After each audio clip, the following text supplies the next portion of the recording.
Good morning, everybody, and welcome back to the channel. So it's January 3rd, and we started back to work yesterday, January the 2nd, and I was raking some brush with the 621 case wheel loader with the grapples on it, and I was raking along, and all of a sudden kind of felt kind of a pop, and the engine ran free, and there I sat. No hydraulic functions, no nothing. Loader won't go up and down, steering won't work. So Tyler and I drug it up here to the high ground, and I crawled under it, made sure that all the wiring was hooked up, everything was intact, no problems there. So now what we're gonna do is we're gonna haul it back to the shop, and apparently the drive flex plate, coupler, whatever you want to talk or call it, between the engine and transmission has broken, or maybe some bolts sheared off or something. So we're going to get it on the lowboy. Tyler's got the trailer already unhooked, got the neck off, got the truck pulled up. He's going to start the 200. I had dropped George off on the other side of the ditch for the dozer. We're going to get it up on the trailer, and we're going to get it back to the shop, and we're going to have to pull the engine out. That's the only way to get to that coupling between the two. So let's get it back to the shop, do some pressure washing, and then we'll get it in and see what's going on in there. This ought to be a fun project. I've had the engine out of this before when we overhauled it. It's not too bad. It's a 5.9 Cummins, so it's not too bad of a job to take it out, but it's a bad job when you need the loader, that's for sure. All right, let's get started. Well, let's see what we can do. We need Clint at CNC Equipment's big wrecker that he built. That'd be great for this right now. That's another problem. Without it running, I can't get anything to move hydraulic-wise because of the system. It needs hydraulic pressure in order to control the hydraulics. Might have to crack a line on the boom somewhere to get the loader to go up higher. So I'm going beside the lowboy trailer right now with the excavator.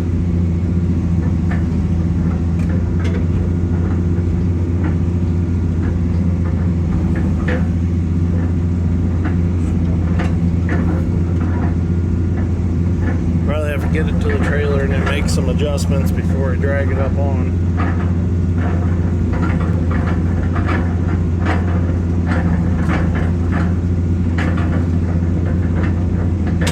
Tyler should slide it over.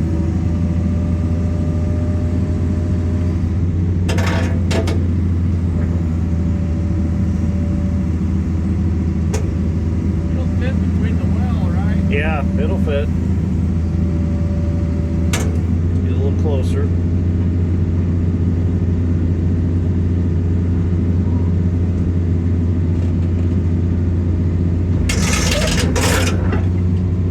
More?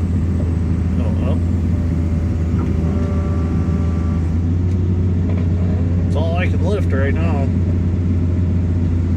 Get this line up there. There it goes.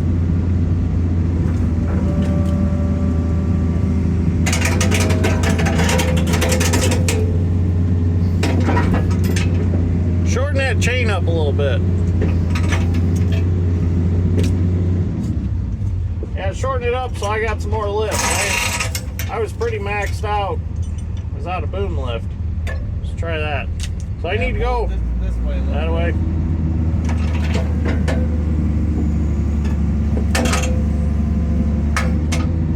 That'll work. Now we're off to one side.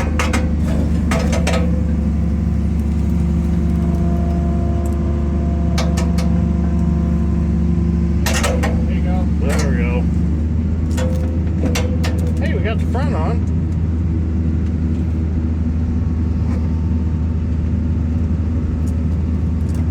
At least with them tines between the rails, it'll guide it on.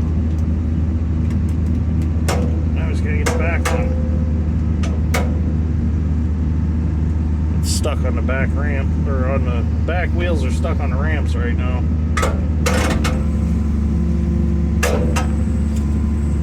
I'm gonna have to get straighter with it.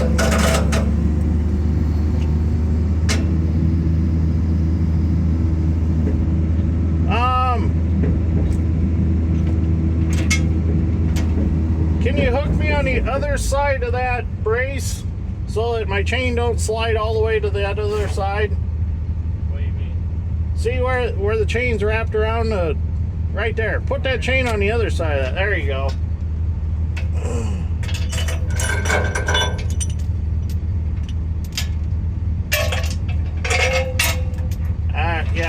Yeah, that'll work. See what that does for us. I might have to get right behind the trailer now. Or unless we get the Bobcat and push on the back. Yeah, I can go get it. Because that's the problem now, is I'm pulling off to this side and it wants to pull the loader off. I don't know if I can reach far enough.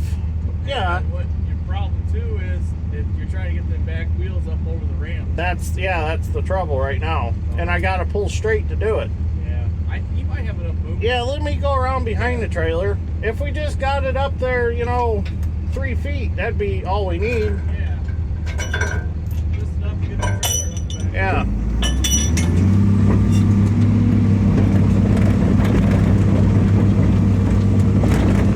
See if I got enough reach that I can reach across.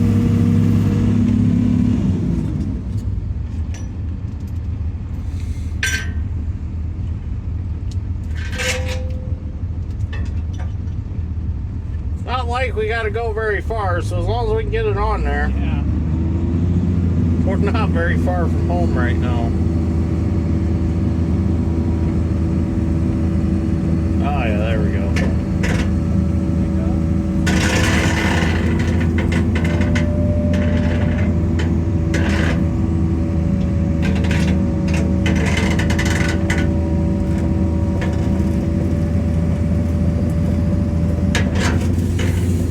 Stop.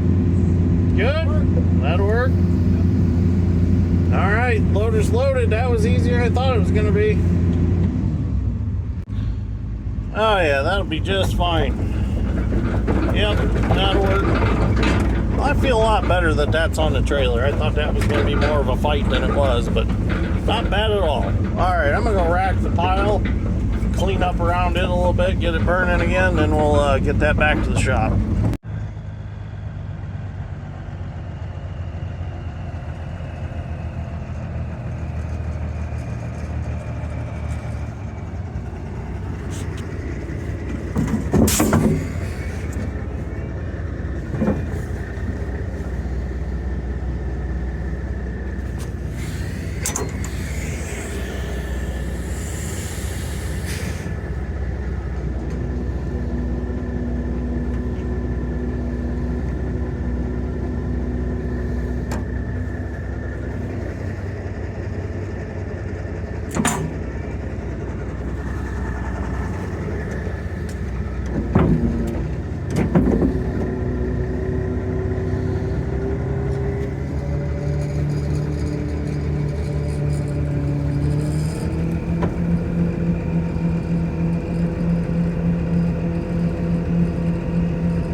Well, we got the loader in the shop. We got it washed up, getting the hood off of it. We're gonna start taking the fan shroud, muffler, and all that off. I better help them grab that real quick and get that down. All right, got the muffler off in the stack. Those are one piece because they're tack welded together. Now we can really dig into it. We'll get that fan shroud off, and then we'll get the engine fan all off, and then the motor mounts, and then it can swing back and it should come straight up out the hole. Oh, all the fuel lines and air lines too, those have to come off. Well, we got behind in video. because Tyler and I started working on pulling the bolts out of the bell housing, which connects the engine to the transmission. And I'll show you, it's not very much fun to get in here and get these bolts out. You can see the cracks opened up between the engine and transmission. Well, I think you can see, yeah, you can see it right there. My light makes it hard to see. But anyways, you got to reach in there and get either bolts or there's studs with nuts on them that you have to get out. And it is not fun, especially underneath. So I wasn't able to video while Dad and George was up here tearing stuff apart. But we're to the point where we have just a few things left and this engine will come out of here. So what we need to do now is we have the fuel line to get off. Or no, George got the fuel line off. But we need to get this engine mount out. So we got a bolt here, a bolt there to take out. And then we have to take this bolt out here. And then that will allow the engine to slide far enough back that it can come up and out of the hole. So hopefully, oh, there's a heater hose that wasn't taken off yet. We'll have to yell at George and Dad for that. We'll get that off real quick. And then hopefully it'll swing right out of here and out it'll come and parts will hit the floor and tell us exactly what happened. It's got to be the coupling between the engine and transmission, because when you try to turn it over, you hear it rattle in there pretty good. It starts and runs. It just has no hydraulic functions at all. So, all right. George is bringing the Bobcat home. That's what we're going to use to lift it out with, because we know we're going to have to lift it up a little bit, and then we're going to have to slide it and then up and out. And the Bobcat's the best thing to do that with. So as soon as he gets here, we'll get her out. Well, we're going to go ahead and get these bolts out of this motor mount plate here. So we got the 1-inch impact. Now we're just trying to figure out how to get the wrench on the nut on the bottom, because they are just a free balling nut. There's no welds or nothing. Can you get that wrench on there and I can hold it from this side? Maybe. I'll flip it over. Let me try it. Careful on the radiator core. Yeah. There it goes. Hang on.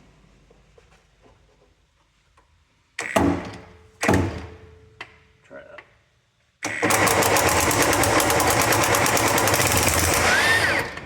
There it is. All right.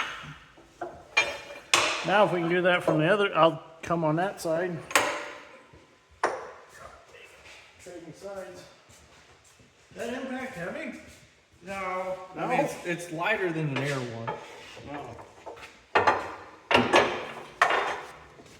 We should probably move the camera so they can see what we're doing. Yeah. Let's get this. Here, you want to give it to me? I'll stick it on this side. Stick it on this side in the same position. Oh, we can't stick it in. I gotta readjust it. Hang on. Hold on, people. We can put them upside down. They won't like that very much. Put them right side up. There we go. Everybody can smile. You're on camera. Tell George to shut that backup beeper off. All right, let's try this again. I can't. Can you feel it? My arm is like. See if it'll even spin yet. Oh, hang on. You know what? Hang on. We better wait till we support that. Because it'll fall. Yeah, it'll fall. Yeah, I don't trust that just to hold it. So we'll wait till we have the Bobcat on it.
Well, I totally forgot when we hooked everything up and started pulling this motor out, I totally forgot that at a certain point, this engine has to be spun crossways in order to get out of there. Well, what we done was we had chained it to both of the forks on the Bobcat, and that didn't allow us to spin it. We didn't have anywhere to swivel. So now we're going back off of one fork with a swivel hook, and it's not like it's a very large engine, so one fork will do just fine. So what we done was we set it down some C-channel on each side of the loader, run them crossways underneath of it, set it on the pan to hold it up, and we re-rigged it, everything. And now we're gonna give it another try. Should come right out this time.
Well, it's out, and as you can see, it has some kind of fiber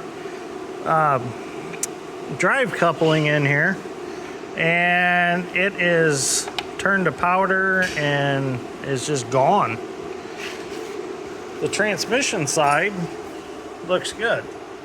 Don't see anything wrong with them, so this might be a fairly cheap fix. Tyler was trying to sit in there and turn it by hand and see if we get the loader to move, but is there any play in that? Can you pick it up and down or anything? Yeah. See, I don't know if that should do that. Well, it is a torque converter.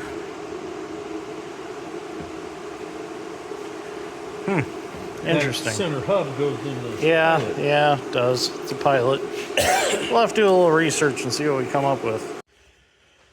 Well, we're going to start tearing this apart and see what this drive coupler consists of. A bunch of bolts to pick up.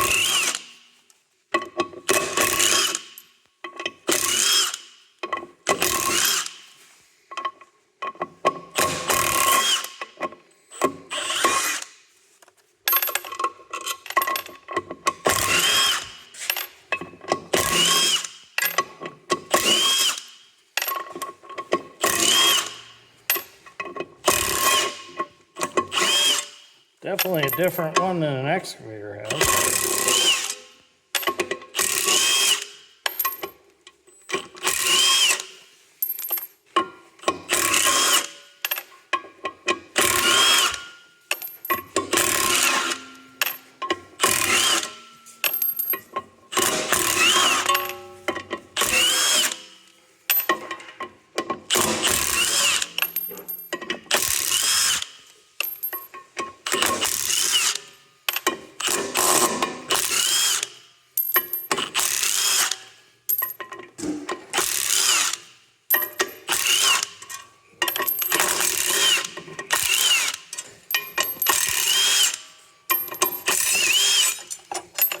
Go. Should work for NASCAR. Oh, look at there.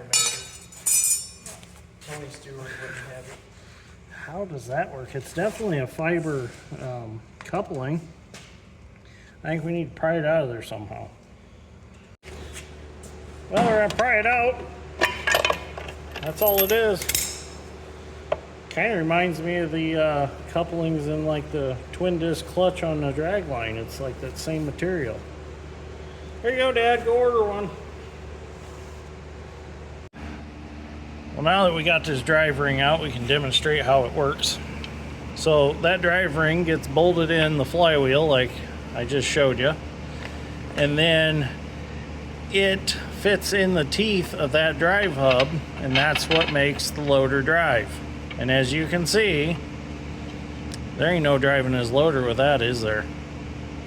It's smooth inside. So that's what was happening. Nothing. Absolutely nothing. Dad's going to call RPM Case now to see if they can get us one. Chances are they probably have one in stock. I got a feeling they probably got it. They do have one of the largest parts inventories in, I believe, the United States on hand, because they're right by a parts hub. So there we have it. That's why the loader wouldn't go no more. Took the teeth right out of it. It's a fairly simple fix though, really. Other than pulling the motor out. If you didn't have to pull the motor out, it wouldn't be bad at all. Just swap that out and go. Alright, so we'll get the parts and we'll get it put back together. Well, unfortunately, they didn't have the coupler ring in stock, so we're going to have to order it. So it's going to be a few days. So what I'm going to do is I'm going to go ahead and I'm going to edit this video up and get it up on YouTube. And we'll just make a two-part series out of it. We've got the teardown for this part, and then we'll do another part on putting it back together. I do have the WD here in the shop. Gonna get it ready, get the ear corn picker ready, because I have still yet to pick ear corn, and I've got to get that done because we are in January now. But the corn's still standing really good, so it won't be no issue. I've got a wagon that I got to get ready yet. I've got my flare box that's ready to go. So I'm going to get this stuff ready in the next day or so, and then be picking ear corn. So I want to get the video of the loader out of my phone so I have room for the ear corn picking video. So anyways, thank you for watching. Greatly appreciate it. And if you're wondering what that coupler ring costs, we'll discuss it in the next video. I suppose if you want, you can guess in the comments below and see who's closest to what that ring costs. I'll show you what that ring looks like again. What do you think that costs? Take a wild guess. And we'll reveal what the price is in the next video. So, thank you for watching. Greatly appreciate it. We'll see you all in the next one.